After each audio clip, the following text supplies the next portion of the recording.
What's the word? Shit been slaps. Flight School Pre. And we're Probably right. Yo, man. And we are back, man. We're back. Appreciate you. I mean, 2020.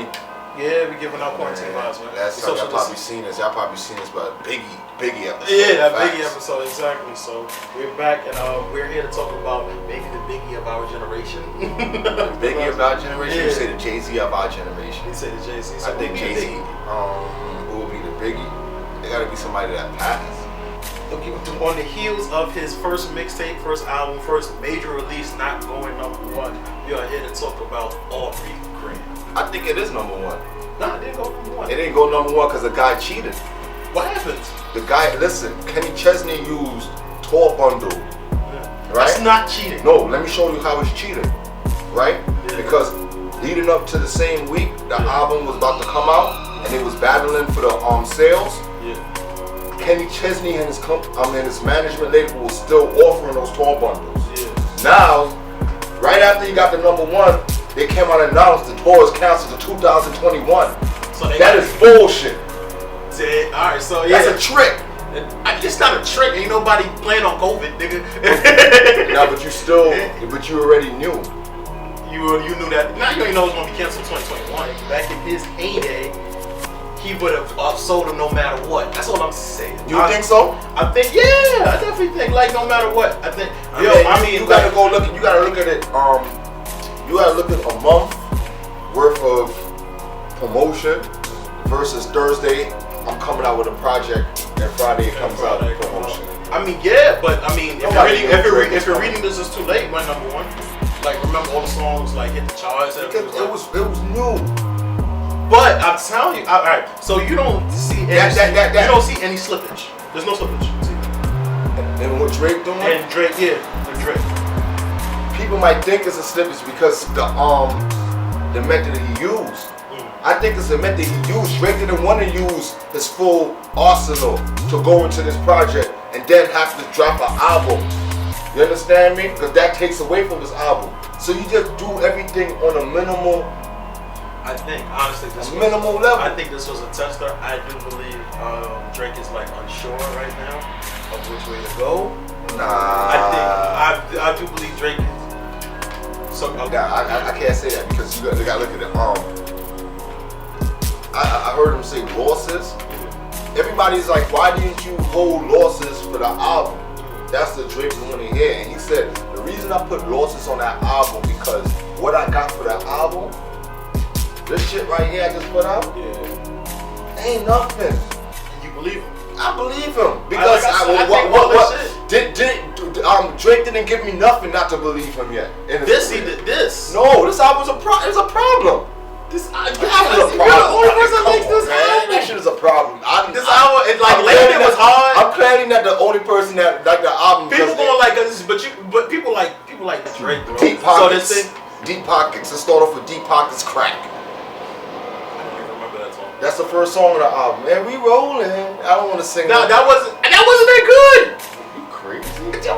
Maybe I'm tripping. You got Jill Scott. I'm using that. Like, come on, man. We're not doing the review. If I'm not doing, I'm just saying. No, I'm saying no. It's not a bad album. What song you say was bad? Tootsie Slide? But it was Tootsie Slide was number one, man. Tootsie Slide is a great song, man. People just hate on Drake. No. You know what it did? What it was? It was like I said, this is what it was for me. For me, it was one of those things like he was searching. It was like, at this point, I think Drake wants to, Drake does not want to not be number one. You get what I'm saying?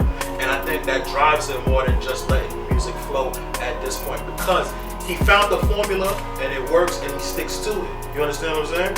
And I that's where I think like if he continues to do that, if it didn't happen yet, it's going to happen where people will just move on. Drake is not a formula artist though. Not he hasn't. He didn't start off that way. None of his projects has a form has the same. But the promotion does. The build up to it definitely does. It always there is a formula there.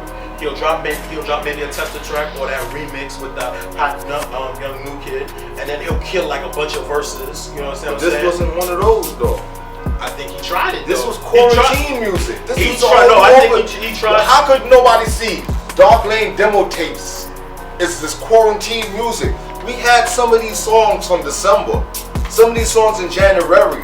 Some of these songs leaked in February. The shit that leaked. And I think, like I said, I think he leaked that shit himself. So automatically, I think he that tested shows that when these songs was leaked, it was great. But now when it's packaged, it's bad. Come on, man. What song I said was great? Man, I like the masses was saying, "Oh, you hate these Drake and leaks?" the war. It was going crazy for the Like, Drake no, leaks. because it was Drake leaks. It wasn't because the music. They were saying this is the Drake we want. The day they shut down the NBA, I remember my man had we was playing the shit in the car. We was playing the shit in the car. Which one? The Drake leaks. All like there was like an album. We all thought it was like it was supposed to be a Drake album. And boy, that shit was hot to me, bro. I was like, you wildin', bro. It's not good. You wildin'. This is not good. That Dark Lane mixtape is a great fucking project, man. Let me be the first one to tell y'all. That is Drake's second best mixtape behind If You're Reading This Is Too Late. Dark Lane Project. No, that shit ain't better than Dark Lane Projects, man. That shit is not So Far Gone. Let me tell you, let me look in the camera and say it. So Far Gone is not better than Dark Lane demos. Are you fucking high? In my opinion, So Far Gone is not better than Dark Lane demos, man. Son, what you nigga, Uptown? Nigga, to say what's real. You understand what I'm saying? It had some Bajor songs on that shit, man. Come on, bro. With you, bro. Nigga had Bajor on that album, bro. I don't want to hear that shit. So Far Gone. Yeah. Ain't me and that's not what got me on Drake. What got you on Drake? The song Successful. The rest of the But tape. that's on So Far Gone. The rest of the tape. The rest of the tape. on the tape. That's when my little sisters and them was playing that in the crib. I'm like, these little high school girls playing this little grassy nigga. I was a hater. That was on the I was a Drake hater at the time. I was a Drake hater. And now you giving So Far Gone. What do you want to see? What do you want to see from Drake? Because I do believe he stuck himself. He's not stuck. This album is a perfect bridge. Let me tell you what I think he's stuck in. Go ahead. And then correct me if I'm wrong. Go ahead. I do believe he's stuck in that he has to be like vulnerable type shit. You get what I'm saying? Because I thought like Scorpion, I do think Scorpion, there's a dope album in there, but it's like I thought he went a little bit extra with the R&B that he didn't need to. That was the first time I got the rap album that I wanted from Drake. Why people say that, man? Like, bro, Scorpion was like the perfect Drake album. Because he did what people wanted, right? He gave you a rap album, and he gave you an R&B album. So if you love the R, you see what people fuck people up with Scorpion? It wasn't Life After Death. It wasn't All Eyes on Me. So after the last song on disc 1, and you go to the first song on disc 2, it's a whole different mood. It is. So he really dropped the context of 2 albums, a real double album. Everybody double album was cohesive. The last song from the first disc meshed into the first song on the second disc. But he gave you 2 different albums. But he gave you actual 2 different albums. So if you came off listening to the first side and then going to the second side, there's 2 complete different moods. So you automatically want to say it's trash. But if you listen to this, I remember. Let me show you something. I remember the first time I heard Speakerboxxx and Love Below. I was going around saying, "Yo, Big Boy album is crack. This nigga is the man. The nigga better than 3000. My big bro VG said, "Yo, you listen to that Love Below shit?" I said, "Nah, that shit trash." He said, "Bro, you listen to that Love Below shit? Go listen to that Love Below shit." When I listened to Love Below shit and realized what the Love Below was about, I said, "Oh my God, 3000 is amazing." And then Big Boy album never sounded as good to me again, but it's a great album. Right? Yo, but so say for instance he drops like maybe his best work. He should name the next album. But the album's decline, right? Yeah. Is it still successful? Is Drake all about? Is it only the numbers with Drake? Okay, I'm gonna ask you this: if it was 444 successful? Yeah, it was. Damn sure was. And they do the biggest Jay-Z numbers as a Jay-Z. So come on, man. But I think but that's the because difference. You judging different right now. But yes, and that's what I think. You judging Drake different right now. Yes, and that's what I'm asking. You judging Drake off of vulnerability. I'm judging Drake off of the numbers, but I'm trying to figure. But it seems like that's where he wants to pick a side to judge him off of. Are you judging him off of numbers or the vulnerability? Because when we listen to the music and the vulnerability is there and it's what we want. But I'm trying to figure out. I'm asking you, what does Drake measure himself on? And I'm telling you, his music sounds like he judges himself on the numbers. I don't judge him by the numbers. I judge him by the music. I think Drake want to judge himself off of the Drake want to make a classic this time. Yeah. Because the biggest thing I'm keep hearing from Drake niggas, oh, I made my albums been jam packed, trying to please everybody. And he keep going back to Nothing Was the Same. Like it's like Nothing Was the Same. Like it was a perfect Drake album because it gave the rap niggas what they wanted and it gave the singing people what they wanted. So he tried to compact that again. A 12 to 13 song album instead of giving niggas a 18 to 19 song album. So Drake actually knows what Drake want to do. He actually pays attention to, I think Drake cares more about what people say about the next album more than the numbers. But the numbers still mean something because the numbers is the numbers. I think there's it's like Michael Jordan care about winning the ring, but he still also care about winning the scoring champ. Becoming, that's the question when I'm asking. I'm like, it's like, well, at what point you comparing it to LeBron right now? At what point? A nigga that wants the stats. No, I don't care about the ring. I think but he's Jordan right now. He wants the ring and he wants the stats. He wants the stats. He wants both. I think the stats do count more than that. I do think it's a little. I think the ring counts more than. I think he'll. I think he want to hear people say, "I got this." Yeah. I think he want to hear people say, "You got the classic, bro." How do? Especially with at this point, how does Drake pull off a classic at this point? Because it seems like a lot of people.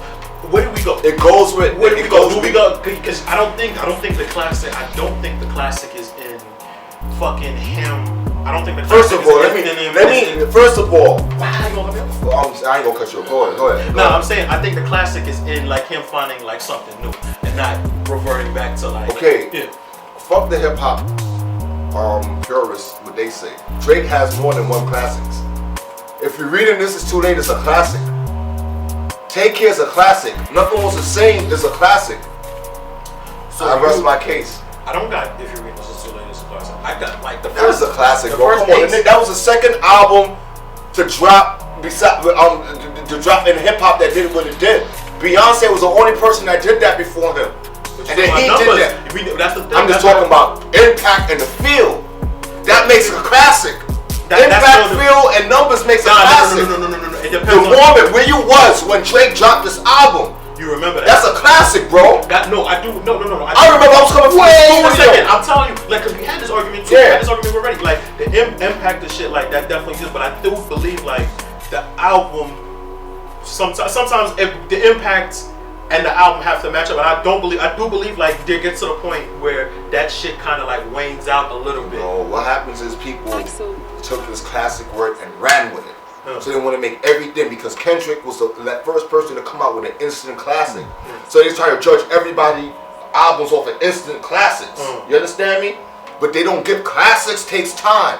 So you got to see how. You understand me? And that if you're reading this, if you go back to that now, that album is a gap in Drake's career, bro. There's a gap on that album. No, I know what you're saying. But it was a gap in Drake's career. You had Drake post that album and Drake after that album. The Drake after that album was Mean Drake. Yeah, he's really angry. That's the angry Drake. Before that was the nice Drake. Yeah. Before If You Was Reading This, we had nice Drake. After It Was Reading It and Energy and all, we had angry Drake. It's two sides. So that album, it always will. It has significance. The Meek Mill situation. It brought out the ghostwriting shit. I don't give a fuck. That's a classic. That's a classic. I mean, that's a classic. It has a story behind it. Anything with a story is a classic. I get what you're saying. Classic. But here's the situation with me is thing.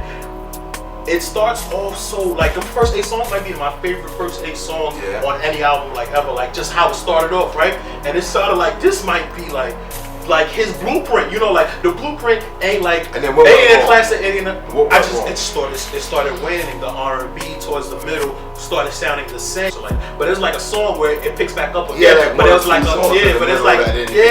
So, and I think that's the shit that fucked me up. Cause I'm like, yo, how this shit so fire? No, but to my point was, and I think this is what fucked me up about it not being a classic was the first 8 songs. You could play them in a club, you could play them in a car, you could play them by yourself, you could play them anywhere, and all these shits was just fire. You understand what I'm saying? From like Legend all the way down. And then that lull kind of like threw me off. And I think my disappointment in me thinking like this might be his blueprint, where like Hov had the blueprint. There's no big story behind the blueprint. It's just all good fucking music. All good songs. I ask you a question. Is Get Rich or Die Trying a classic? didn't age well, but impact wise, definitely. It's a classic, right? Yeah. Yes, I'm trying to.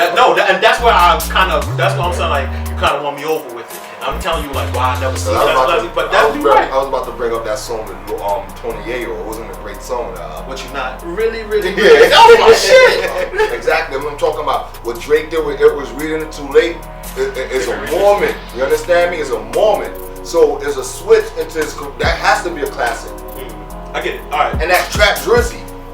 Trap Drizzy. Yeah, that definitely was. That's not Drake. That's Trap Drizzy. He said Trap Drizzy. It's a classic. I get it. All right, but in terms, like I said, so you got 3 classics. In terms of, I don't count numbers. I think I count numbers. Drake has 3 classics. Nothing was the same. Very good. Starting from the bottom of the classic. It's a classic. Started from the bottom side of classic. Talking about single. I'm asking you. Started from the bottom side of classic. That was hard. Worst Behavior, not a classic. That was hard. It's a very good album. Okay then. Once you have classic singles, it's a classic. Really? That's a thing? Nah, that's my criteria. That's bro. a thing. No, that's not my criteria. That's my criteria. Alright, and shout out to Father. He's on Drake's album. See, everything revolves around Drake. And that was one of the weakest songs. You thought so? I didn't like Sosa Geeks first. I don't like. I don't like this verse either. It wasn't better than War. I don't like Drake verse on that song. I don't know why nobody liked War. Nobody liked the album. It was the accent that threw people to the I don't even like the last 2 songs of the album. You like War? War and the Fabio and Drake song. I'm not a fan of those shit. I love War. I like the British accent. I don't want that white boy. I mean, I could do without Drake talking about white boy. So listen, Push. He was saying it without boy. You know what I mean? Yeah. So I don't like that right there. But man, so I think so. Me, I still believe like it might be in decline, which I don't think is the worst thing in the world. I want him to just make music at this point. I don't want him to make like. So what he says in a decline? His sales in a decline. I say popular. I think Drake is an A-list alert, but I don't think like that's why I think he's an A-list rapper, A+ list rapper. But I think he was a time where he's A++. You get what I'm saying? And I think now it's like, and I think this is just it's an age thing. He's still there though. I think he's still there, but I do believe it's not where it was. He's still at the top, but I just don't think it was. You gotta show me something to prove me wrong. Alright, so we can't judge. Tootsie Slide doesn't count. Tootsie Slide do count. Tootsie Slide was the #1 single in the world. Tootsie Slide was a fucking dance record. That's beneath it. It was the #1 single in the world. Well, I was beneath him. How was beneath him when this last big single everybody made a dance? And this is what I'm telling you. So all he did was follow like people did for his last song. Exactly. Formulatic. That's it. That's formulatic. That's a formula. You're like, all right, well the dance with the Shiggy challenge and shit. He wanted to recapture that. He wanted to try to recapture that shit. I'm bugging, and he didn't because you know why? Because the shit was organic. He didn't just run with it. That was a drop. This is his 3rd project since Scorpion, though. Or actually, his 2nd project since Scorpion. He dropped the Take Care package, and then he dropped the care package. Yeah. The care package. That's a bunch of old shit that we heard. I don't really care. This is the same thing. I'm telling you, he's leaking these shits because he needs a feeler. And I'm telling you, what I want from Drake is I want him to say, fuck the people. I want him to be comfortable in the fact that if he died today, he will go down as top 5. You understand what I'm saying? And be comfortable with that. And stop making He is though. Yes, and I'm saying what I need him to do. I need him to make music where he's comfortable not being the hottest. He did that with Dark Lane Demo.